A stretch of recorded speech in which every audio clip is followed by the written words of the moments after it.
G ಮಗಳನ್ನೇ ಕೊಲೆ ಮಾಡಿ ಪೊಲೀಸರು ಸ್ಮೆಲ್ ಮಾಡ್ತಾರೆ ಅಂತ ಗೊತ್ತಿದ್ದು ಬಾಡಿನ ಬೀಚಲ್ಲಿ ಬಿಟ್ಟು ಹೋಗಿದ್ದಾರೆ ಅಂತಂದರೆ ಅವ್ರ ಮೋಟಿವ್ ಏನಿರ್ಬೋದು?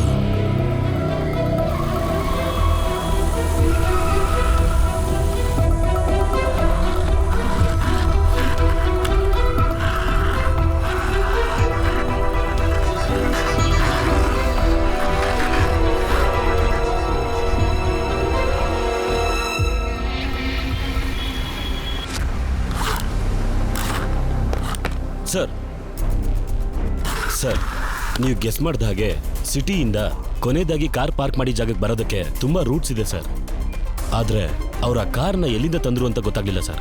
ಅದಕ್ಕೇನೆ 5 ಕಿಲೋಮೀಟರ್ ರೇಡಿಯಸ್ ಅಲ್ಲಿ ಎಲ್ಲಾ ರೋಡಲ್ಲಿ ಇದ್ದಂತ CCTV ಫುಟೇಜಸ್ ಅನ್ನ ನೀವು ತರಕ್ಕೆ ಹೇಳಿದ್ರಿ.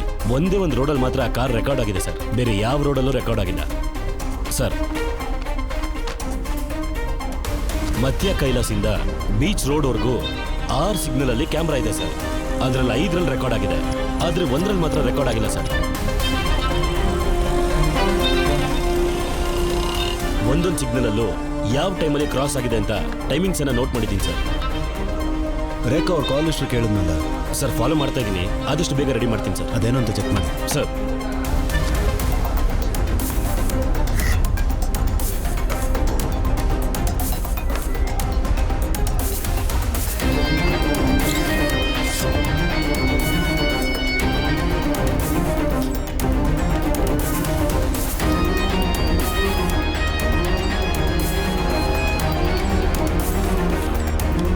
ಆ ಕ್ಯಾಮ್ರಾ ಬ್ಲಾಂಕ್ ಆಗಿದೆ.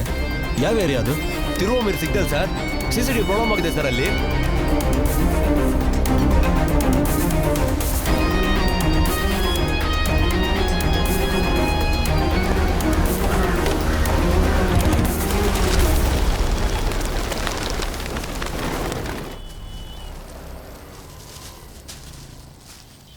ಇದು ತಗೊಳ್ಳಿ ಬಾಯ್, ತಗೊಳ್ಳಿ. ಸ್ವಲ್ಪ ತಿನ್ನಿ ಬಾಯ್. ಇದು ತಗೊಳ್ಳಿ ಬಾಯ್. 4 ದಿನದಿಂದ ನೋಡ್ತಾನೆ ಇದ್ದೀನಿ. ಯಾರು ಏನೇ ಕೊಟ್ಟರು ಬೇಡ ಅಂತಿದ್ಯಾ? ವಯಸ್ಸಾದ್ಮೇಲೆ ನಿನಗೆ ಯಾಕಪ್ಪ ಈ ಬುದ್ಧಿ? ಊಟ ಮಾಡು. ಇವ್ರ ಮಗ ಓದೋದಕ್ಕಂತ ಇಲ್ಲಿಗೆ ಬಂದಿದ್ದ, ಈಗ ಕಾಣಿಸ್ತಾ ಇಲ್ಲ. ಎಲ್ಲಿ ಓದ್ತಾವನೋ ಅಲ್ಲೋಗಿ ಕೇಳಿದ್ರೆ ಗೊತ್ತಾಗತ್ತೆ. ಈ ಹಾಳಾಗಿರೋ ಫೋನ್ ಎಲ್ಲ ಬಂದು ಯಾರು ಎಲ್ಲಿ ಇರ್ತಾರೆ ಅಂತ ಯಾರಿಗೆ ಗೊತ್ತು? ಅವನಿಗೇನೆ ಫೋನ್ ಮಾಡಿ ವಿಚಾರಿಸಿ ಎಲ್ಲ ಬಿಡೋದು. ಇವಾಗ ಗೊತ್ತಿಲ್ಲದೆ ಮಂಕಾಗವ್ರೆ. ಊಟ ಮಾಡಿ ಶಕ್ತಿ ಬರ್ಸ್ಕೋ ಬಾಯ್, ಅವಾಗ ತಾನೇ ನಿನ್ನ ಮಗನ ಹುಡ್ಕಕ್ಕಾಗೋದು. ಬಾಯ್, ಫೋನ್ ಬರ್ತಾ ಇದೆ ನೋಡಿ.